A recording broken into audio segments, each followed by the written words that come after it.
Hi అండి, crazy యోగి ఛానల్లో ఈరోజు వచ్చేసి 1 కేజీ చేపల పులుసు ఎలా చేసుకోవాలో కమ్మగా చేసి చూపిస్తానండి. సింపుల్గా టేస్టీగా ఏ చేప అయినా కమ్మగా కుదరాలంటే ఇలా ట్రై చేయండి, చాలా టేస్టీగా ఉంటుంది. ఇప్పుడు ఎలా చేయాలో ప్రాసెస్లోకి వెళ్ళిపోదాం. ఇక్కడ స్టవ్ ఆన్ చేసుకొని కడాయి పెట్టుకున్నానండి. ఇప్పుడు ఇందులోకి వచ్చేసి మెంతులు,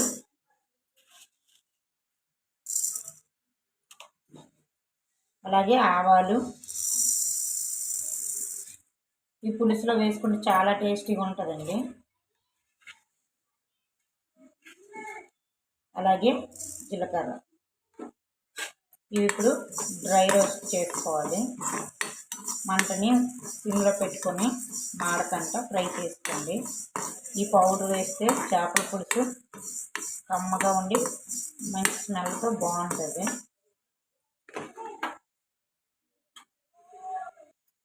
ఇవి ఇప్పుడు ఫ్రై అయిపోయండి, ఇలా దోరగా ఫ్రై చేసుకోవాలి. ఇప్పుడు స్టవ్ ఆఫ్ చేసుకొని బౌల్లోకి తీసుకుందాం. ఇవ్వండి, స్టవ్ ఆన్ చేసుకొని కడాయి పెట్టుకొని ఆయిల్ వేసుకున్నానండి. ఇప్పుడు ఆయిల్ వేడైంది, కట్ చేసి పెట్టుకున్న పచ్చిమిర్చి ఉల్లిపాయలు వేసుకున్నాం.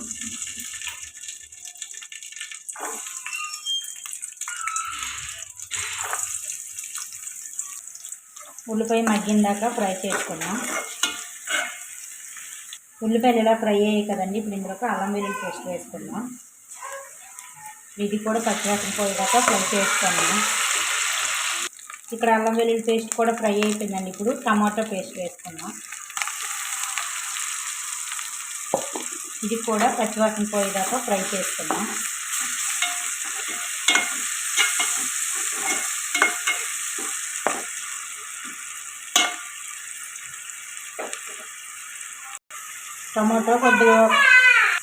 టమాటో తొందరగా మగ్గడానికి సాల్ట్ వేసుకున్నాం.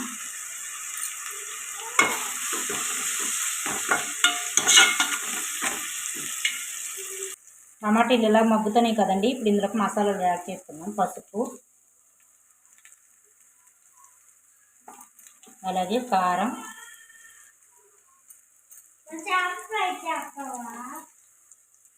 అలాగే ధనియాల పొడి. ఇది బాగా కలుపుకొని 1 నిమిషం పాటు ఫ్రై చేసుకొని ముందుగా తీసి పెట్టుకున్న చింతపండు పులుసు వేసుకున్నాం. ఇది ఇలా ఫ్రై అయింది కదండి. చింతపండు పులుసు వేసుకున్నాం. చింతపండు పులుసు పోసుకున్నాం కదండి. ఇప్పుడు ఇది బాగా కలుపుకుందాం. ఇంకా ఉడకడానికి సరిపడగా వాటర్ వేసుకున్నాం.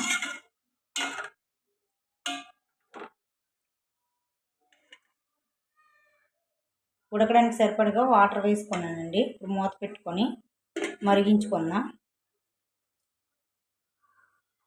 అండి, ఫ్రై చేసి పెట్టుకున్న మెంతులు, జీలకర్ర ఇప్పుడు పొడి చేసుకుందామండి.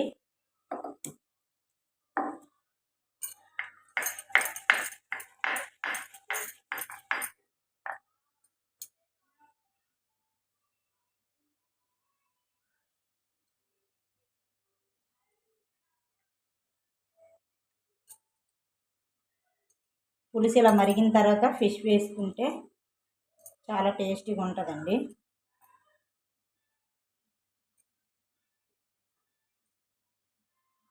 ఫిష్ అన్నీ వేసుకున్నాను కదండి. ఇప్పుడు మూత పెట్టుకొని దగ్గర పడిన దాకా ఉడికించుకుందాం. ఇప్పుడు మూత తీసి చూద్దామండి. అండి, ఇలా ఉడుకుతుంది కదా. ఇప్పుడు ఇందులోకి కరివేపాకు ఇలా ఉడుకుతుండగా వేసుకుంటే స్మెల్ చాలా బాగుంటుంది. అలాగే కొత్తిమీర,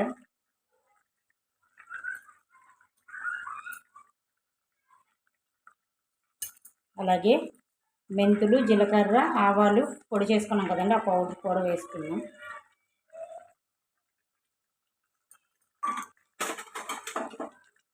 ఇది కూడా కలుపుకున్నాం కలిసేలాగా.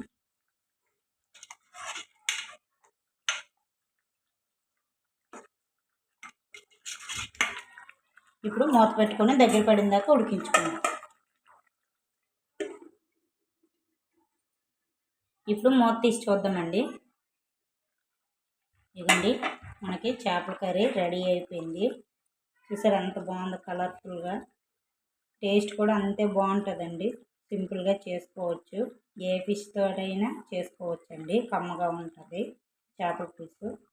ట్రై చేయండి. ట్రై చేసి ఎలా వచ్చిందో కామెంట్ సెక్షన్లో కామెంట్ చేయండి. లైక్ చేయండి, షేర్ చేయండి, సబ్స్క్రైబ్ చేసుకోండి. ప్లీజ్ సపోర్ట్ చేయండి. బాయ్ అండి. బాయ్.